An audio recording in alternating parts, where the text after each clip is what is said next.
President Akufo-Addo hints at a broader nationwide review of access to education, especially the free senior high school program. I subscribe very strongly to the possibility that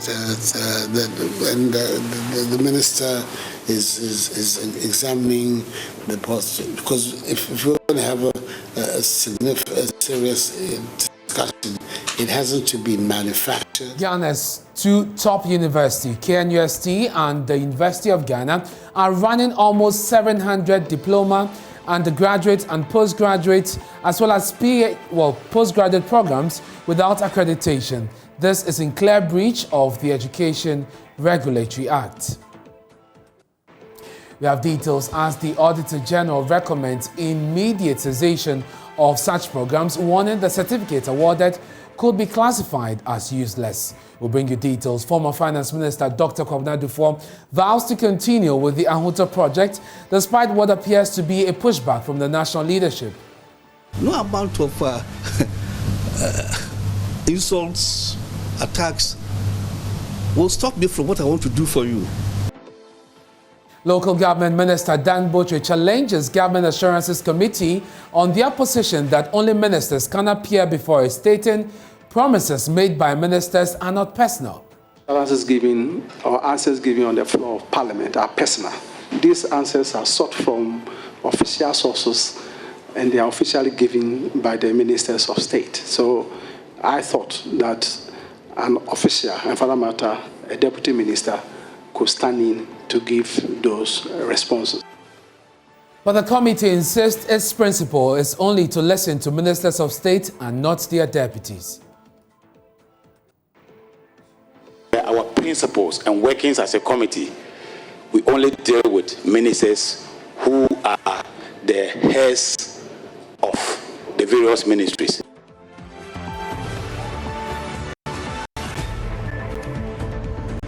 Hello again, thanks for choosing us. I am Ernest Manu. Now, President Akufo-Addo says he's open to a broader nationwide review of access to education, especially the free senior high school program. The review, according to him, must look at funding, availability of money, access, and other factors that must work for the good of the Ghanaian. Addressing leadership of the National Union of Ghanaian Students, the president said the Education Ministry is seriously looking at the issues to inform a policy direction going forward. One of the things that people are calling for,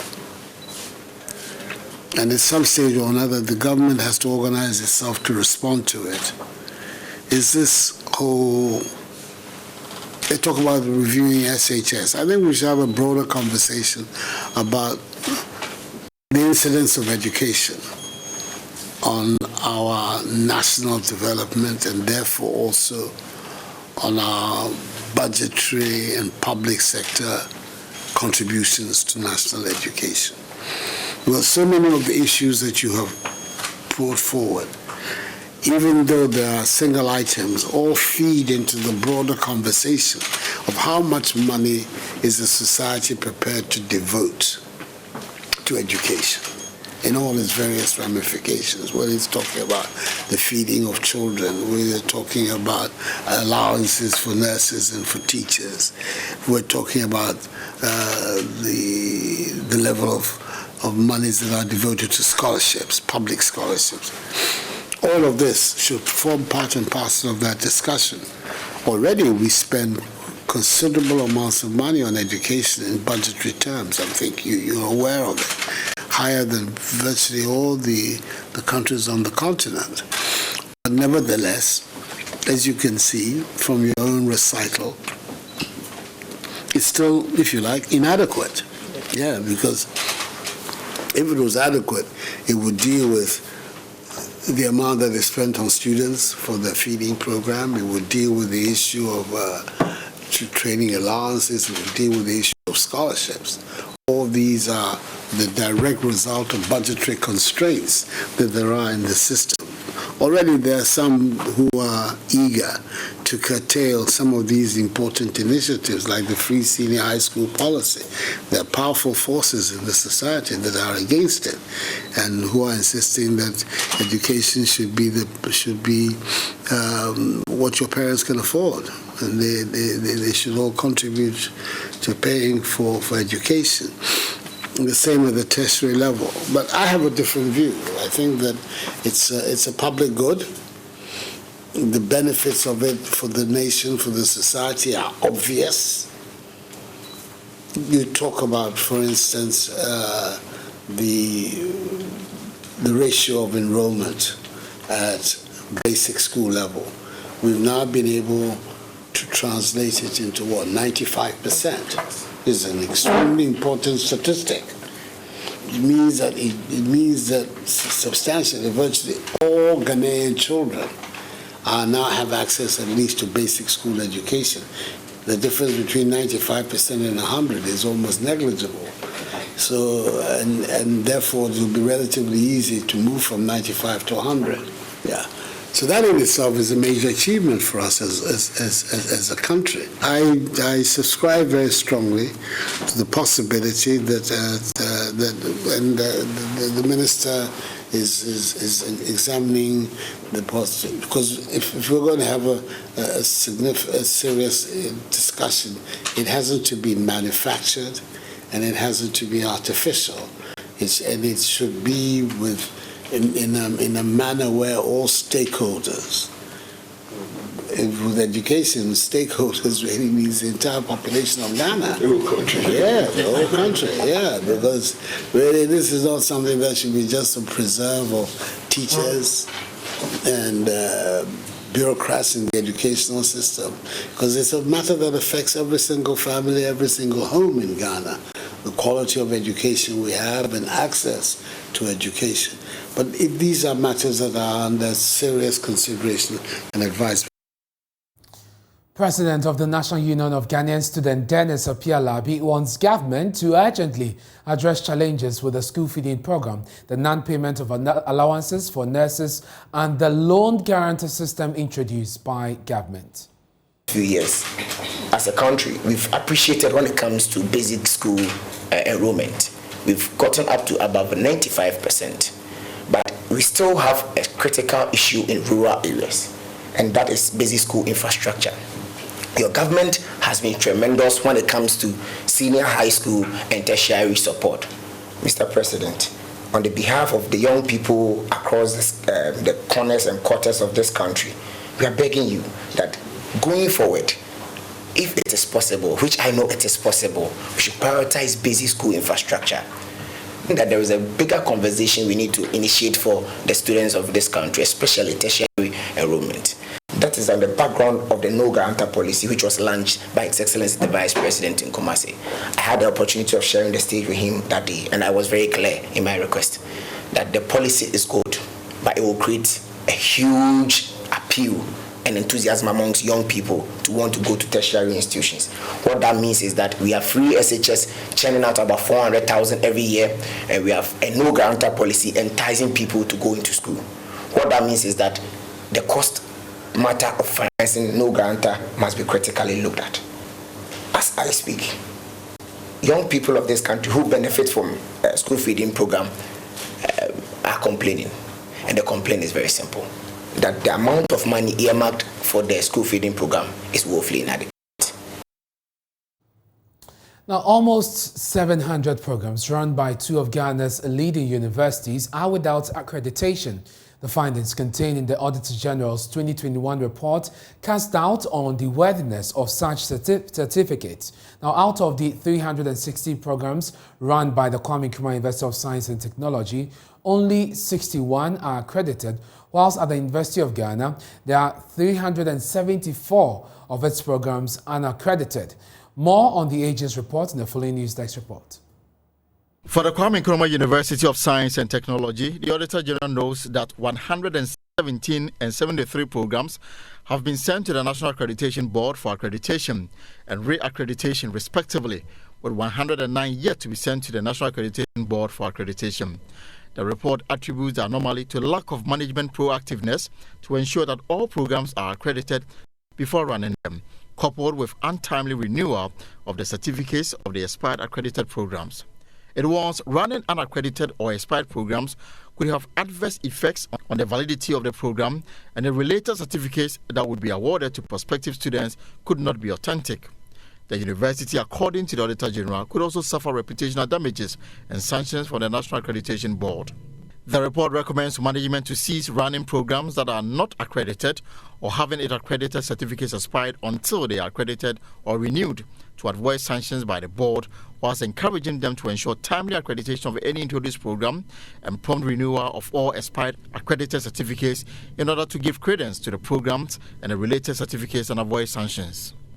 The premier university, the University of Ghana, has 14 diploma, 80 undergraduate, 213 postgraduate and 67 PhD programs unaccredited, yet are being run by the school in clear violation of Section 36 of the Education Regulatory Body Act 2020 at 1023, which provides that a person who runs or advertises a tertiary education program that is not accredited commits an offence and is liable on summary conviction to a fine of not less than 10,000 penalty units or not more than 20,000 penalty units, or a term of imprisonment of not less than 15 years and not more than 25 years, or both. The Auditor General is again warning the development could leave the University of Ghana with reputational damages. The University of Ghana, in a response, says some of its programs are pending before the Accreditation Board for the necessary ratification. Now, students of the Kwame Nkrumah University of Science and Technology have been reacting to this report. I mean, it's very, very bad after reading the auditor's report. It's very, very bad because assuming I go out with my certificate to apply for a job and they tell me that my certificate is invalid because as at the time I was reading that particular course in the university, the course was not accredited. It's very bad from the management's perspective, honestly. And I know if some courses have not been accredited, then I am sure that people are reading courses in the university that are not recognized. Management should work on this because it's very, very bad. And those taking double salaries up there, wow. They will come up and say student leadership, blah, blah, blah, but they themselves as management are doing this up there. I think the system needs overhauling. Everybody should resign. I think the Auditor General's report is a clear indication of mismanagement, exposes how management has failed to deal with several issues, but rather want to hang the blame on student leadership instead of pulling strings to properly manage the school. I believe some people within the KNUST management ought to take responsibilities or they should resign. Auditor's reports shows how clearly our management are playing with we the students. They can't even manage the affairs of the university and wants to punish us for one or two things some of the students did. So clearly we can say abolish or cancel the whole management. When I saw the Auditor General's report, reading from page 220, where it talks about KNUST management, I was like, wow. So all these illegalities happening in KNUST, but they were quick to cancel a JCL which hasn't faulted in any way. Then based on this report, with this fact, we are also saying that they should scrap off management. Let's do some politics now. Former Finance Minister Dr. Kwabena Duffuor has vowed to continue with the Ahunta project despite a pushback by the national leadership. The resolve comes in the wake of the NDC General Secretary Johnson Asiedu Nketiah's criticism of his donation drive. Dr. Duffuor, under the Ahunta project, has been donating equipment to strengthen the base of the party. The NDC General Secretary over the weekend questioned the motive for the exercise as he pointed out party structures were not being used. But Dr. Duffuor explains the exercise is geared at assisting the party at all levels. Joseph Akable has more on this report. Dr. Duffuor under the Ahunta project has been donating equipment and other items to strengthen the party at the base. This includes canopies, chairs and sound systems which are to be given to all constituencies. These are to be rented out as a means of raising income for the party. NDC General Secretary Johnson Asiedu Nketiah on Sunday expressed some concerns regarding how the project was being implemented. Once you hand over to the party takes over. So their design plan was after handing over, then they will put together a project management to handle it. We disagreed strongly that our party's face cannot be used for any such thing. So we thought we had agreed.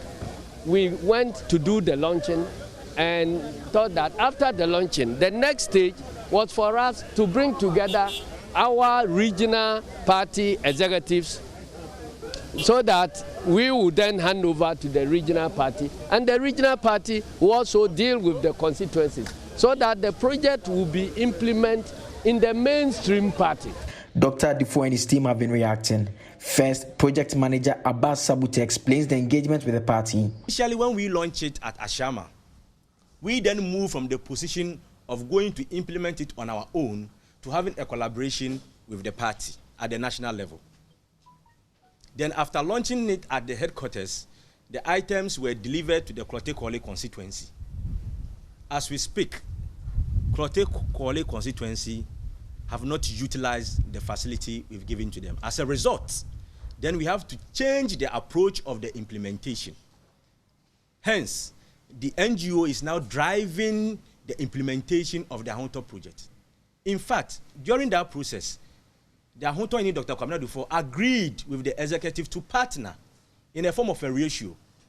The conclusion was that the Ahonto project management team, for representation, the NDC National Head Office, 3 representation, so that we can all implement this project.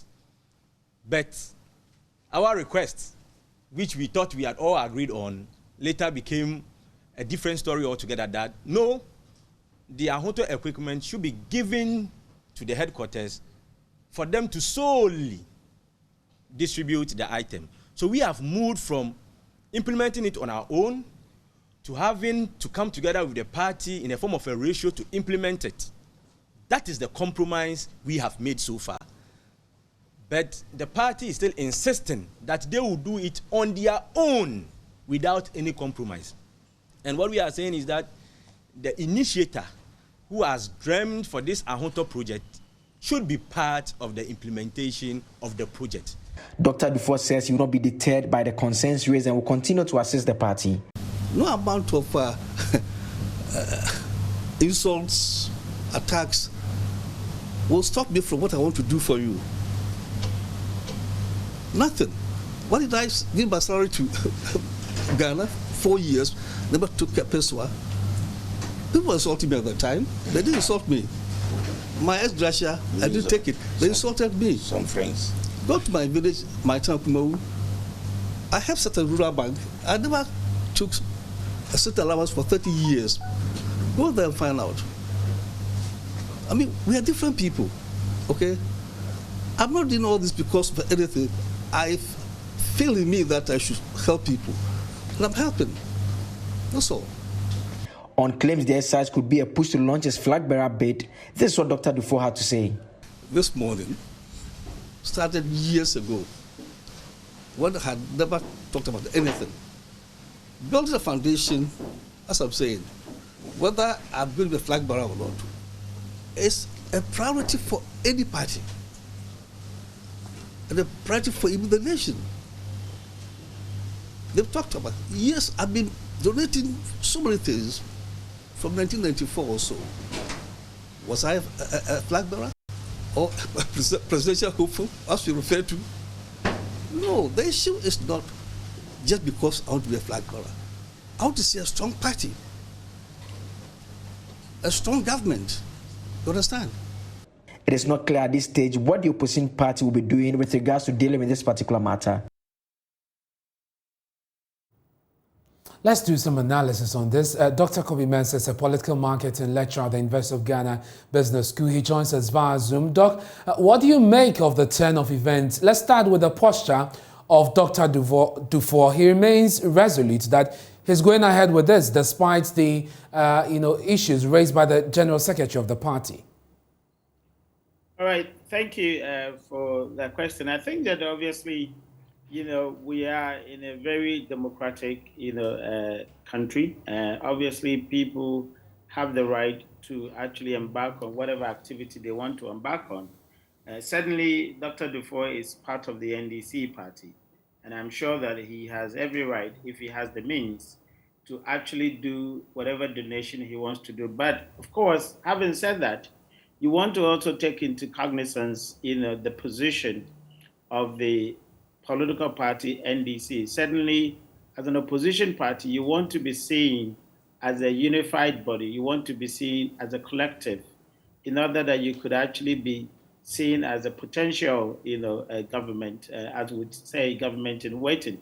But when people start seeing divisions, when people start seeing, instances that do not actually suggest that they have, oneness, they are in a collective, to fight for power, that could be very worrying. Right. So for me, I think that the two sides need to come to a certain accommodation so that they can manage this process amicably. But still with Dr. Dufour, do you see an attempt to soften the grounds in the event that he, puts up a bid to run for president, or at least flag bearer of the party?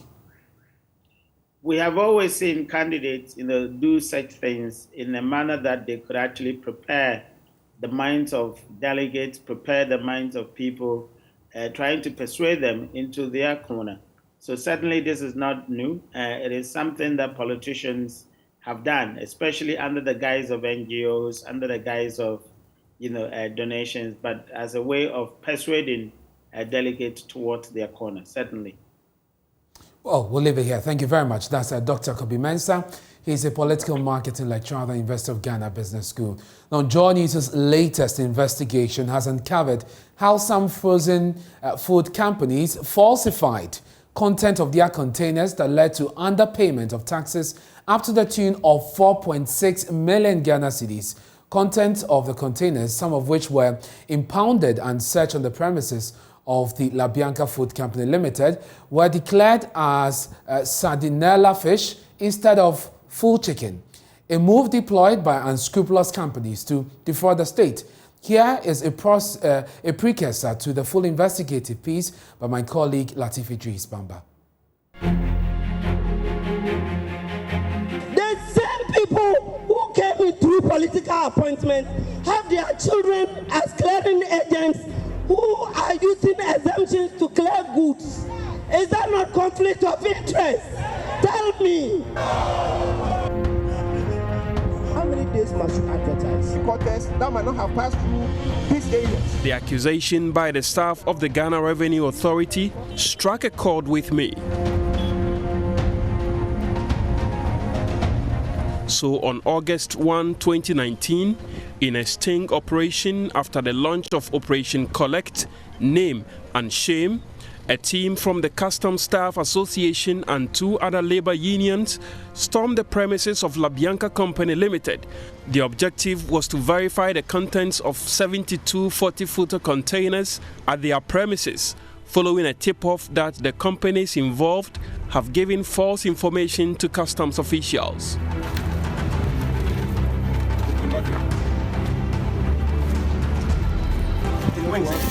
No, this is full chicken. Full chicken. That's a full chicken.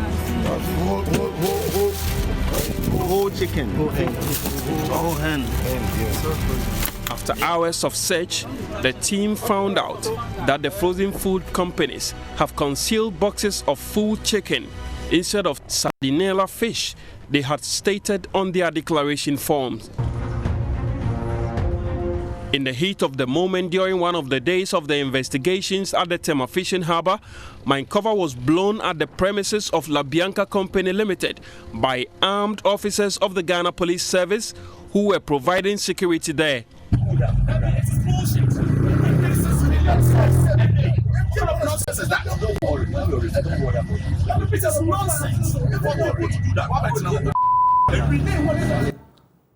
And the full piece airs tomorrow.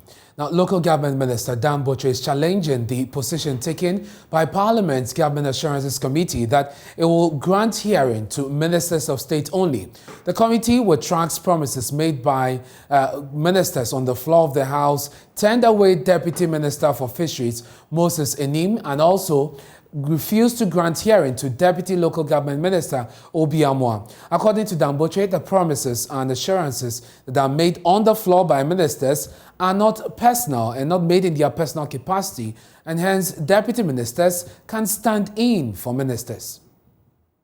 And the fact that we responded to your invitation and asked a deputy minister, precisely Honorable Obiamwa, to be here since I was outside Accra on official duty. Only to hear later on radio that we did not honor the invitation and that we should come in person. I did not understand it to mean that assurances given or answers given on the floor of Parliament are personal. They may be given in person, that's my understanding. But certainly I do not believe they are personal because they are officially given. These answers are sought from official sources and they are officially given by the ministers of state. So I thought that an official, and for that matter, a deputy minister, could stand in to give those responses. But in my discussion with you, you said that that is what you insist should be done, that the ministers should come in person to come and talk about the assurance. So I'm glad to be here, even though I think that assurances are not personal assurances. They are official assurances given on behalf of the work at the ministry. And therefore, I thought that an official, for that matter, a deputy minister, could stand in to assure us on the data. That's why we wrote that letter in the first place. But the committee insists it will not grant hearing to deputy ministers as a matter of principle. John Otibless is the ranking member of the committee. Clear and to all Ghanaians that per our workings and principles as a committee, the ministers are the heads of the ministry. And those promises were made by the ministers. So, and therefore, like I said, per our principles and workings as a committee, we only deal with ministers who are the heads of the various ministries. That is why we've asked that your deputy should communicate with you as his boss and a minister and the head of the ministry to appear in person. It is not about personal, it is about the head. You know, the minister has informed Parliament he has fully fulfilled his promise to provide motorbikes to all assembly members nationwide. Of assembly motorbikes have been delivered to all the 261 districts across the country, in fact, including Guam district. The motorbikes were received by coordinating directors and heads of stores in all the MMDAs, and the chief director has the receipts, signed receipts by the stores and the coordinating directors. There was a supplementary question as whether the honorable member, Madam Zuwara, the East Gonja municipality, that's her constituency, will get yes. And certainly, because she was asking the question, he asked about her constituency too. And I can confirm that East Gonja municipality have also received 34 motorbikes due them. And that has also been duly signed, acknowledged by the stores. Now, there's pressure mounting on the Health Minister, JOYNEWS Manu, over the lack of work at the site of the demolished La General Hospital. The health facility was pulled down early 2020 to pave way for the construction of what government said would be an upgrade and ultra-modern facility. More than 2 years later, the site is still literally bare, with no major work ongoing. Parliamentary correspondent Kweku Asante was there in our reports. The La General Hospital provided healthcare for residents in Labadi, Teshi and adjoining communities. It's been more than 2 years since government demolished it to make way for a new ultra-modern facility. But since then, the land is still bare with the promises not met. The minority on the health committee are turning the heat on government now. The minority members on the health committee visited this same place and most of you were here with us. There hasn't been much improvement. The only difference I have seen is that they've grown some okra on the field. Quite apart from that. In fact, as at the time we came here, we saw about 2 trips of sand, and that's all we are seeing at the moment. They are accusing the health minister in particular of lying about the project.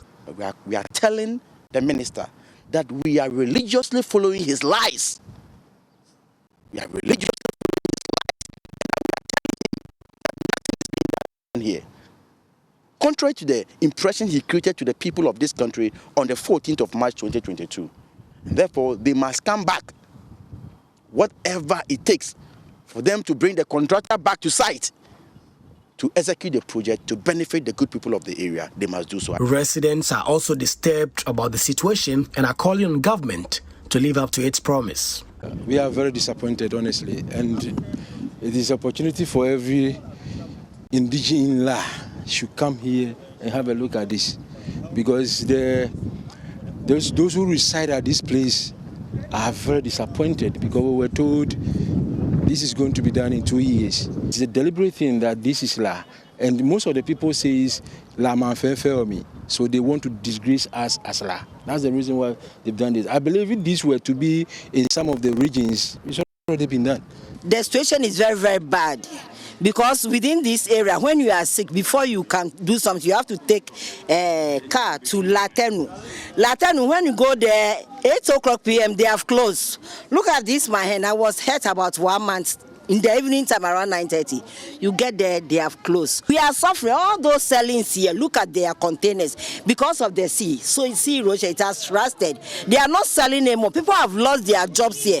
So we are pleading with the government, with those who have lost their jobs here, and we, the area, when we want to go to the hospital, how we can go to the hospital just within a short time. So we are pleading with him to come and put up the hospital for us. It's been more than 2 years since, but there is no major work currently being done on the site. The health minister himself was here early this year and promised that work was going to start in earnest and that the facility will be completed in time to serve residents in this catchment area. But the site visit today shows that no real work is being done. Apart from this construction that is going on, that is still at the foundation level, there is no major work being done. There are a couple of plantations around and a few men on site working. At the time we got here, there was a vehicle packing materials out of the place, and the committee says it shows that government has no real intent to complete this work. Earlier this year, the health minister, Kojo Manu, promised work was going to start. It hasn't. Portions of the land is now overtaken by weeds, with only security men manning the facility. 2 years on, the people of La are still waiting for a promise to be kept. For Joy News, Kweku Asante, Labadi, Accra. This is JOYNEWS Prime with me, Ernest Kojo Manu. Still to come, confusion erupts at the Newplant bus terminal over whose responsibility it is to tidy up the place. The drivers on one side believe it is the duty of government because they pay tolls. About the film. About the film. Now, okay. who is to provide the content? No, leave it to the welfare. Who manage here? More on the Joy Clean Ghana campaign after this break. Stay with us.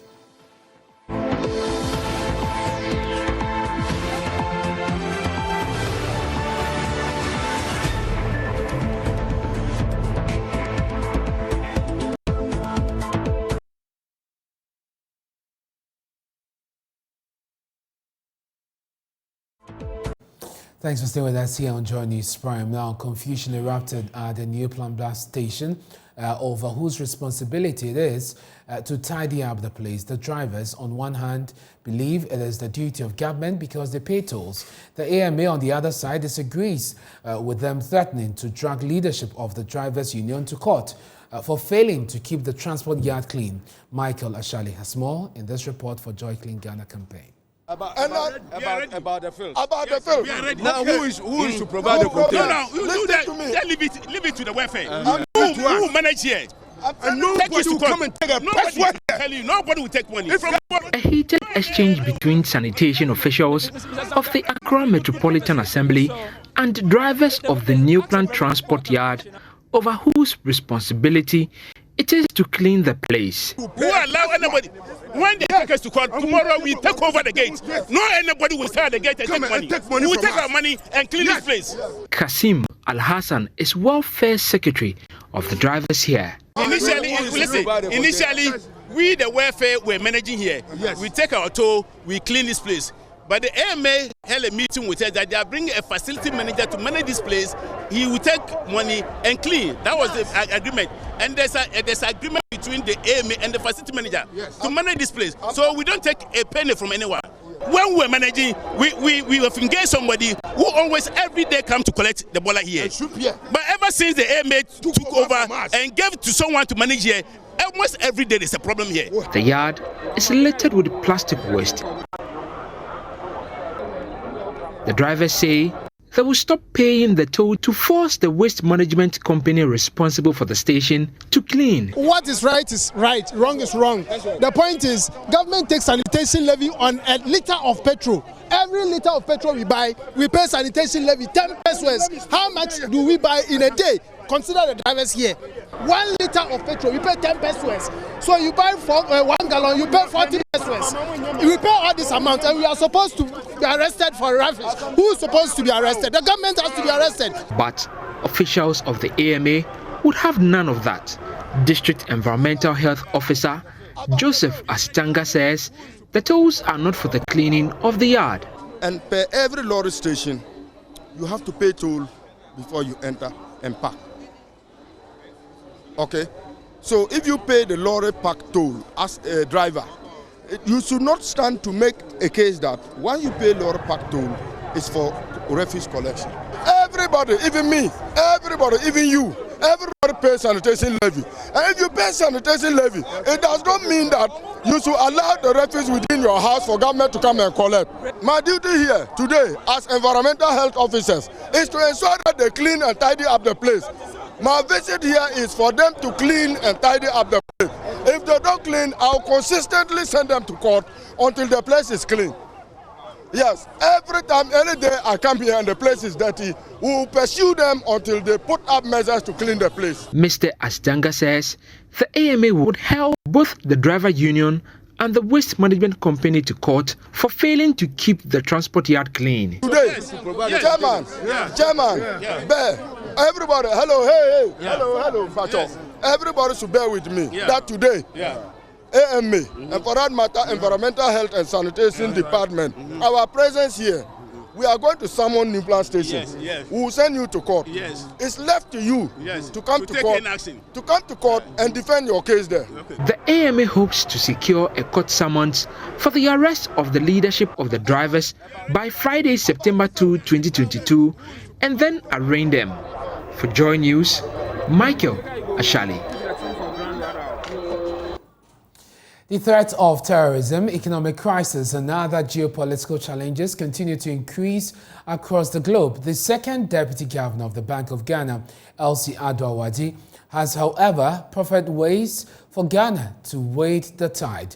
Now, speaking at the launch of the 75th anniversary of the University of Ghana, Madam Ado-Awadi called on academia to structure courses that will equip the next generation with the skills required to tackle these problems. Global trends of geopolitical tensions, climate change, energy security issues, infectious diseases, cyber attacks, and many others give us a sneak peek into what the next decade and more could hold for the world. In Africa and here in Ghana, economic vulnerabilities, in part caused by colonial economic policies and structures, climate risk, food security, governance issues, exclusion, youth unemployment, among others, all hold clues for us in terms of possible future challenges if the right strategies are not adopted now and implemented towards more positive outcomes. Education, then, must respond to the realities of this fast-changing world and must be powered by cutting-edge technologies that are now disrupting the way we do things. At the same time, also presenting opportunities for leapfrogging developmental challenges. We must carefully consider the course offerings and other enrichment programs available to students. Which courses do we need to teach our students over the next few years to prepare them to change the world over the next 75 years? The world is a lot more complex than it used to be. Which skills, both technical and soft, are relevant to equip them to solve the nation and the world's critical challenges? Everyone has a role to play, and we must all join forces to ensure that this university, this noble institution, is able to provide educational facilities and experiences for students that shape them into world leaders and problem solvers. While donations and endowments through strong partnerships will go a long way and should be actively pursued, I believe that innovative approaches for generating sufficient income here at the university and for its various cost centers will go a long way to sustaining continuous improvement in the UG experience. I believe that as we celebrate over the next year, clear strategies to achieve the above will be helpful and will go a long way to promote a stronger and more impactful university. President Akufo-Addo on Tuesday granted the Methodist, Presbyterian and Catholic universities charters to award degrees and diplomas. He stressed that the country is determined not to compromise the integrity and quality of education at the tertiary level. Now, speaking at the 75th anniversary launch of the University of Ghana, Vice-Chancellor Professor Nanaba Pierre Amfo highlighted some policies she's putting in place to elevate academic performance of the institution. My vision as Vice-Chancellor, driven by the key concepts of technology and humanism, is reflected in the theme for the 75th anniversary, Nurturing Resilience, Adopting Technology, Embracing Humanism. Ladies and gentlemen, my administration is resolute to further improve the fortunes of UG through the execution of 6 key strategic objectives, KSOs, delivered through strategic partnerships and collaborations. And these are: 1, reinvigorating impactful research; 2, developing technology-driven and robust processes in all our endeavors; 3, strengthening traditional revenue streams and expanding alternative income sources; 4, leading a vibrant and responsive governance and management system; 5, increasing UG's visibility and hence rankings; 6, creating a sense of ownership and commitment among all our stakeholders. A former president of South Central Conference of the Seventh-day Adventist Church, Kobina Anot Boafo, has observed the reality of terrorism to the church and its members in the West African sub-region. He wants the church to invest in security training for its members who serve as watchdogs, while the churches are installed with CCTV cameras. Oyeminteri of our security desk says more. Ghana's immediate neighbors, Burkina Faso, Togo, Ivory Coast and Nigeria have all recorded one form of terrorism attacks or the other in recent times.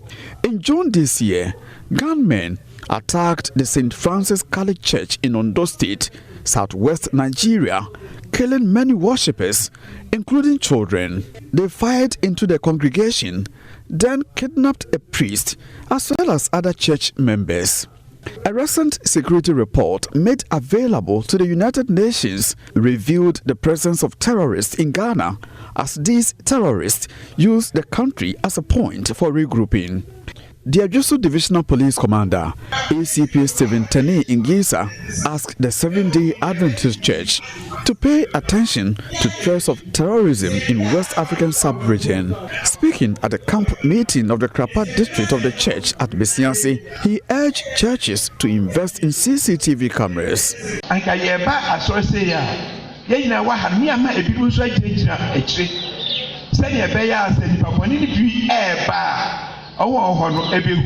na onweji asafumana akaro asusu ananso se ye pepe CCTV camera bi abo baby nipa bakona mienu ebe monitor activities ekwoso asodem ananso se ye benya body scanner ya asafumana so ebi betuna ye wo ya asafumana wo nya asaf ansana oberebu no